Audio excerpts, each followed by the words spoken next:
나는 전능하신 아버지 하나님 천지의 창조주를 믿습니다. 나는 그의 유일하신 아들 우리 주 예수 그리스도를 믿습니다. 그는 성령으로 잉태되어 동정녀 마리아에게서 나시고 본디오 빌라도에게 고난을 받아 십자가에 못 박혀 죽으시고 장사된 지 사흘 만에 죽은 자 가운데서 다시 살아나셨으며 하늘에 오르시어 전능하신 아버지 하나님 우편에 앉아 계시다가 거기로부터 살아있는 자와 죽은 자를 심판하러 오십니다. 나는 성령을 믿으며 거룩한 공교회와 성도의 교제와 죄를 용서받는 것과 몸의 부활과 영생을 믿습니다. 아멘.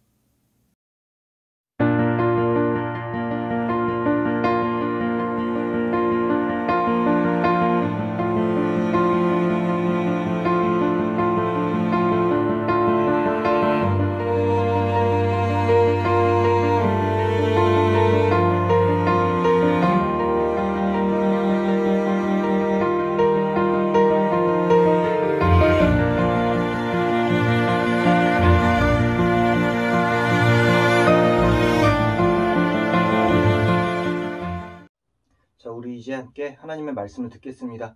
우리 지금까지 쭉 기초교리 공부, 기독교의 기초교리에 대해서 우리 계속 배우고 있죠. 이제는 구원론에 대해서 우리 함께 같이 배우고 있는데요. 우리가 지난주에 선행적 은총에 대해서 배웠습니다. 하나님께서 우리가 예수님을 믿게 해주셨던 그것은 바로 너희들이 구원받기 원해 라는 하나님의 선행적 은총이 이 땅에 깔려 있는 것이고, 그리고 우리가 이 땅에 누리는 눈에 보이지 않는 많은 은혜를 누리고 있습니다 라고 하는 것, 이것이 무엇이다? 선행적 은총이다 라는 거였죠. 많은 사람들에게 깔려있는 이 선행적 은총으로 하여금 많은 사람들은 이제 예수님을 믿을 수가 있게 된 거예요. 특별히 구원을 어떤 사람은 선택받아가지고 너 이제 선택받았어, 너 이제 구원, 너는 이제 육이 될 자식, 육이 된다는 거는 버림받는 거예요. 넌 육이 될 자식, 넌 이제 버림받아. 이것이 하나님의 주권이 아니에요. 하나님의 구원의 선택은 모든 사람에게 열려 있습니다. 선택이 아니라 하나님에 대한 마음의 확신과 여는 것은 우리 인간이 하나님을 바라봤을 때 하나님은 주신 거예요. 모든 사람에게 하나님은 구원의 은혜를 주셨습니다. 하지만 하나님을 믿느냐 믿지 않느냐에 대한 그러한 책임은 우리에게 달려있는 거죠. 그럼에도 우리 기독교가 구원은 하나님의 주권이라고 말하는 이유는 무엇일까요? 헷갈릴 수가 있는 이러한 개념에 대해서 우리 함께 같이 전도사님과 함께 이 기초 교리 공부인 칭의와 중생을 정확하게 안다면 헷갈리지 않습니다. 우리 함께 같이 배워보도록 할게요. 먼저 칭의와 중생에 대해서 같이 전도사님과 함께 이야기를 나눌게요. 칭의는 믿음으로 의롭게 된다고 여기지는 법정 칭의예요. 법적인 용어예요. 우리가 재판을 받아요. 그래서 최종 판결이 났어요. 피고인 최유셉은 여러 가지 죄를 지었군. 거짓말한 죄, 친구를 미워한 죄, 누구를 때린 죄, 넌 진짜 불효한 죄, 넌 진짜 감당이 안 돼. 넌 이제 안 되는 거야. 하나님의 자녀로서 마땅히 해서는 안 된 일들을 저질렀어. 그러니 너는 사형하려고 할 때 갑자기 변호사인 예수님이 잠깐만요! 라고 딱 나타나셔서 내가 저를 위해 십자가에 못 박혀 죽었습니다. 그래서 저 사람은 나를 믿었습니다. 아버지 용서해 주실 수 있으시나요? 딱 하나님이 보시더니 넌 믿음으로 의롭게 여기는 옷을 받았구나. 네 속은 더러운데 믿음이 나는 깨끗하게 해주는 옷을 입었으니 너는 이제 의롭다 여김을 받는다. 칭의 땅땅땅 하고 했던 게 바로 칭의입니다. 중생은 무엇이냐? 우리가 거듭나는 거예요. 하나님께 주신 이 은혜의 개념으로 우리 살펴보자면 칭의는 하나님께서 우리의 죄를 사해 주시는 거예요. 그럼 중생은 무엇이냐? 죄인된 우리의 본성, 이것을 하나님의 은혜로 바꿔주시는 게 중생입니다. 우리가 예수님을 믿었을 때 바로 이 사건은 동시다발적으로 이루어지는데요.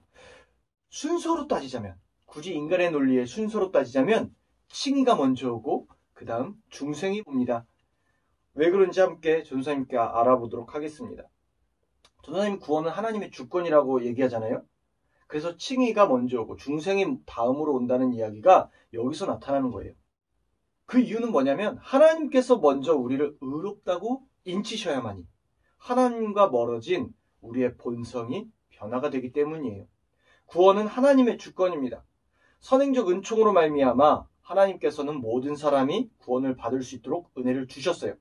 우리가 하나님을 믿어줘서 구원받는 게 아니라 먼저 하나님이 우리가 예수 그리스도를 믿을 수 있도록 미리 은혜를 주셨기 때문에 믿을 수가 있는 거예요. 생각해봐요. 여러분, 하나님이 인간이 되어 이 땅에 오셨대요. 그리고 죽으셨대요. 그 이름을 믿는 자는 하나님과 우리의 관계가 회복되어서 하나님의 나라를 유업으로 받을 수 있대요. 이것을 우리 기독교에서는 복음이라고 불려요. 여러분, 이거 믿을 수 있어요? 이게 논리적으로 납득이 돼서 여러분들 믿는 거예요? 아니죠. 이성적으로는 절대로 불가능한 일이에요. 그럼 역사학자들이 말하는 것처럼 예수님에 대해서 조사를 해보니까 그래, 예수님이 이 땅에 살아 계셨네. 그리고 역사적 사료를 살펴보니까 그분이 부활하셨네. 이러한 사료들 때문에 그래서 예수님을 믿는 믿음이야말로 참된 것이구나 라고 말하는 이러한 역사적 사실 때문에 우리가 예수님을 믿어요? 그렇지 않아요.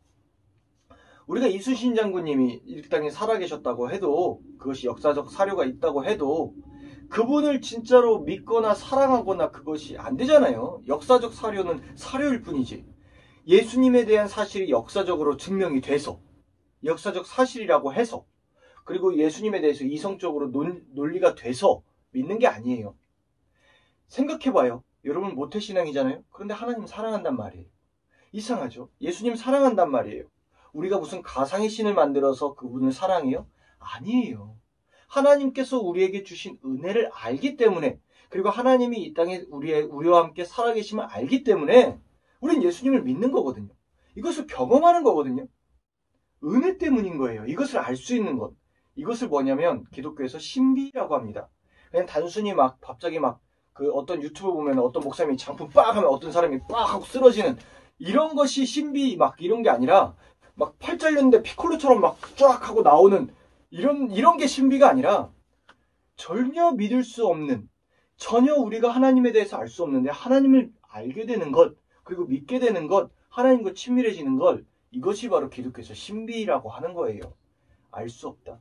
우리가 예수님을 믿게 된 이 사실에 대해서 정말로 신비로움이다. 이래서 신비라고 합니다. 하나님의 은혜가 아니면 어떻게 우리가 예수님을 믿을까요?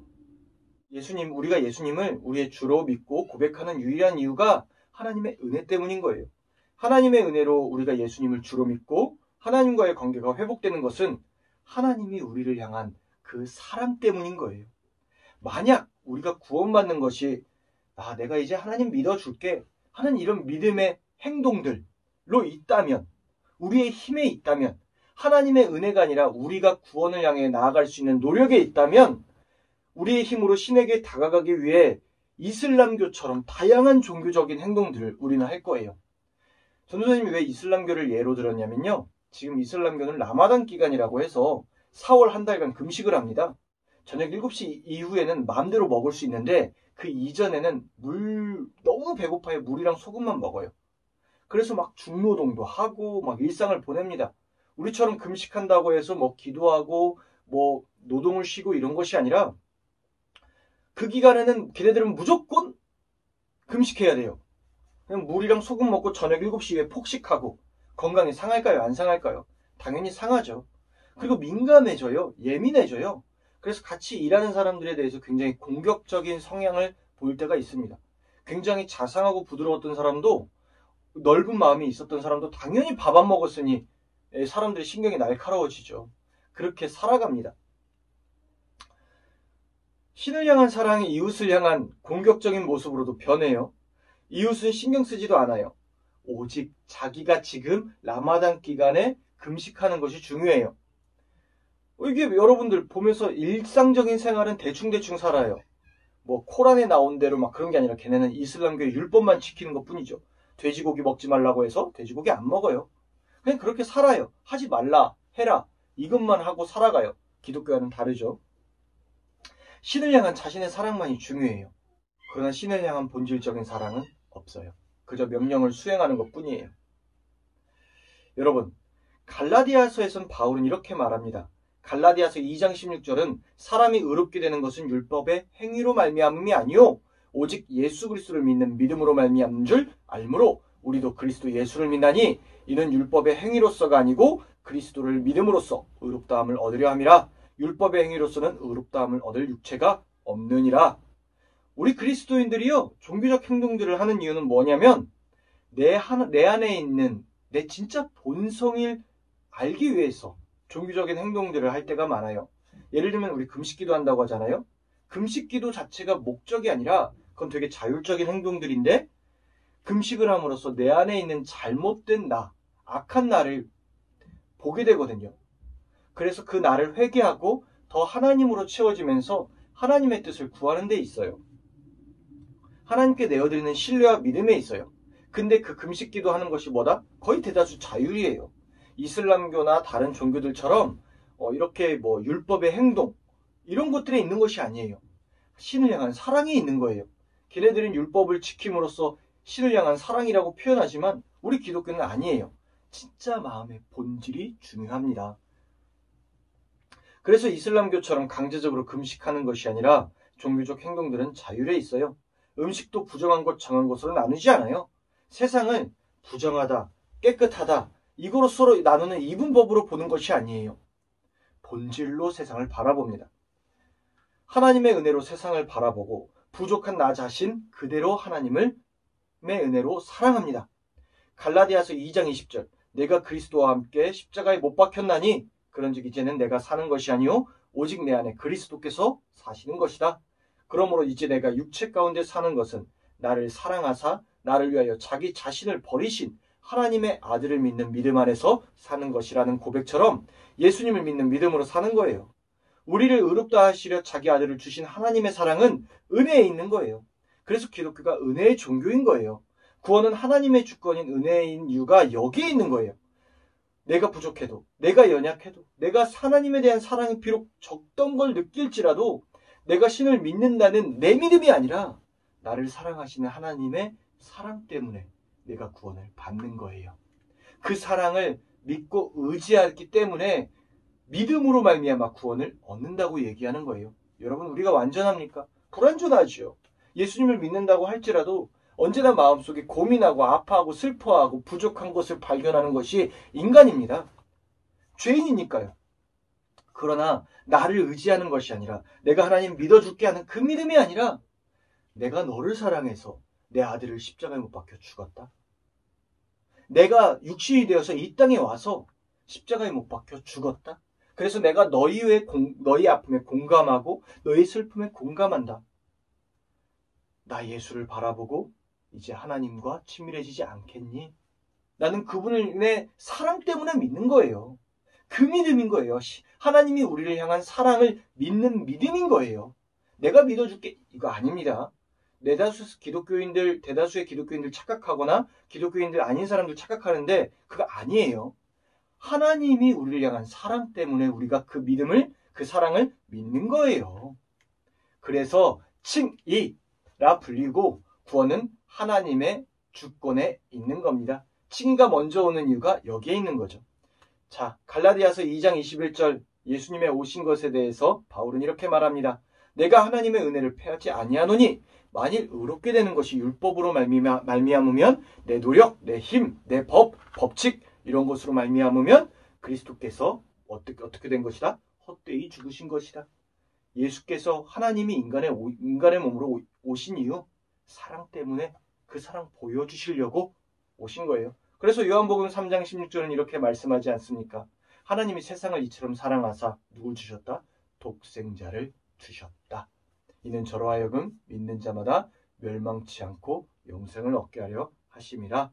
하나님이 우리 인간을 향한 사랑 때문에 예수가 오신 것입니다.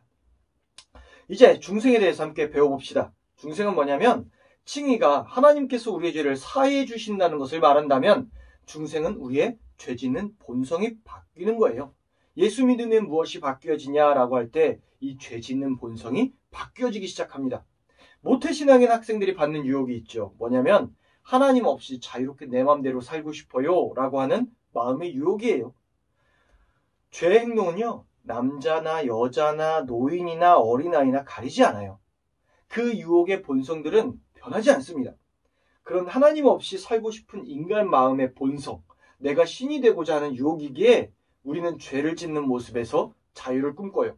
욕하고 친구를 공격하고 시험 중에 컨닝이라거나 자기 마음대로 하고 싶은 모습을 보면서 저 모습이 자유가 아닐까 고민합니다. 사기치고 그 사람 깔깔대고 웃고 마치 뭔가 죄에 대해서 자유로운 것 같잖아요. 근데 그게 죄의 종노릇하는 거거든요. 왜 모태 신앙인 학생들이 이런 고민을 하는 이유는 뭐냐면 내 맘대로 하고 싶은데 그게 안 된단 말이에요. 내 맘대로 하고 싶은데 하나님이 생각난단 말이에요. 그게 뭐냐면 여러분들이 중생한 사람이기 때문인 거예요. 구원받은 사람이기 때문에 그 고민을 하는 겁니다. 죄라는 행동이 하나님이 싫어하는 행동임을 아니까 이 모습이 제약을 받는 거죠.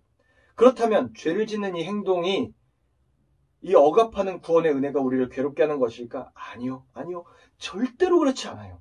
왜냐하면 여러분들 양심에 숨겨진 안정장치로서 여러분들이 죄의 종노릇하지 못하게 만드는 구원의 능력인 거예요. 여러분 기억하세요. 사람은 안 변해요. 어린 시절부터 내 맘대로 하고 싶고 지기 싫어하는 사람들은요. 성장을 해도 지 맘대로 하고 싶고요. 누군가 자신을 바라보는 시선이 교만한 것을 참지 못해요. 그래서 어떻게든 밟아 지지려고 별짓을 다 합니다. 그렇지 않으면 막 가슴속에 분노와 화가 가라앉질 않아요. 교만의 종로로 타는 거예요. 죄에 대해서 그 행동들이 자유롭다고 생각할지 모르지만 진짜는 뭐냐면 내 마음의 죄악이 나를 움직이는 거예요. 야 교만해라. 야 사람을 공격해라. 야 저 사람 너 깔보잖아. 라는 마리오네트처럼 죄가 내 마음을 공격하는 거예요. 그리스도인들은 오히려 타인의 시선이 아니라 나를 바꾸는 데 노력하죠. 하나님의 뜻을 찾아요. 하나님, 왜 저 사람들이 나를 괴롭게 할까요? 하나님, 그 이유가 무엇일까요? 하나님을 바라봐요. 지금 현재 있는 저 사람들이 나를 하지만 하나님 승리할 수 있도록 도와주세요라고 기도를 한단 말이에요. 바뀌어져요. 그 사람에게 얽매 있는 것이 아니라 하나님으로 말미암아 승리할 수 있는 능력을 얻어요. 왜냐하면 예수님은 구원의 소망을 우리에게 주시니까요. 부활의 승리의 확신을 주시니까요. 패배감이 가득한 자들은 내가 승리할 수 없다는 사실에 비굴하게 살아가요. 남 탓이 가득해요. 내가 저 높은 자리에 차지할 수 없는 이유는 뭐다? 저 사람들 때문이야, 환경 때문이야, 상황 때문이야 라고 말하면서 분노에 가득 차 있어요. 비굴한데 속은 분노가 가득해요. 그래서 자기보다 연약한 사람을 보면 깔봐요. 그게 비굴한 사람들의 특성이에요. 하지만 그리스도인들은 달라요. 진짜 믿는 사람은 달라요. 내가 처한 환경 속에서 하나님의 시선과 마음을 봅니다. 하나님이 계시다면, 하나님이 내가 지금 있는 이 힘든 위치에서, 힘든 상황에서, 힘든 환경에서 하나님이 그 자리에 함께 하신다면 하나님을 바라보면서 묵묵히 고난을 받습니다. 그리고 예수의 마음을 품습니다. 그리고 무엇보다 예수께서 부활하셨다는 승리의 확신이 있게 내가 이것을 이길 수 있다는 확신으로 소망으로 나아갑니다. 중생은 실제예요.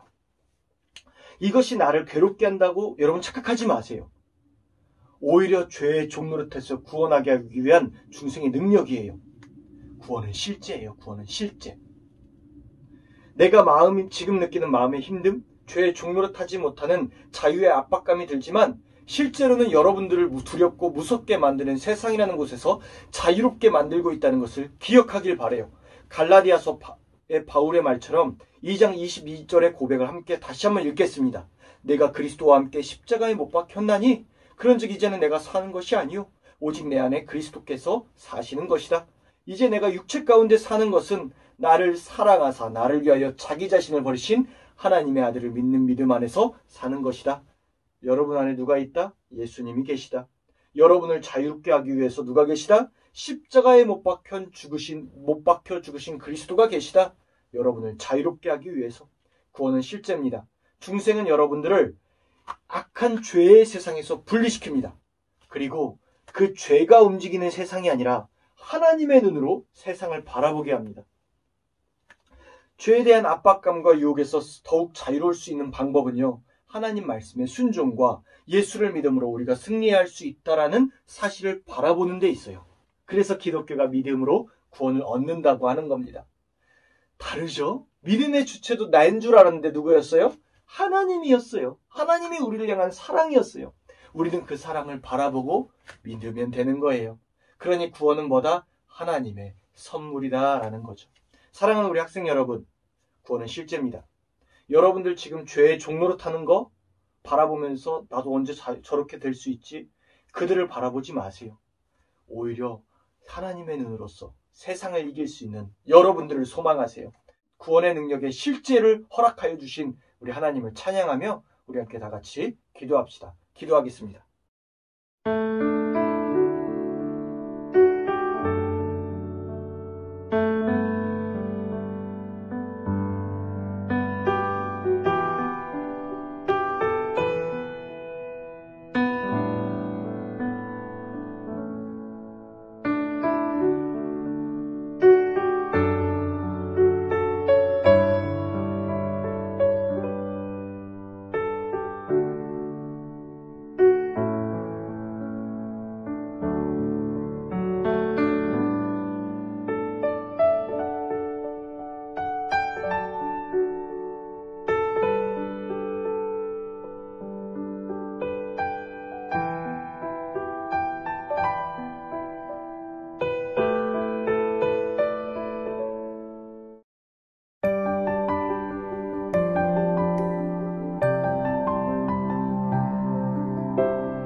하늘에 계신 우리 아버지, 아버지의 이름을 거룩하게 하시며 아버지의 나라가 오게 하시며 아버지의 뜻이 하늘에서와 같이 땅에서도 이루어지게 하소서.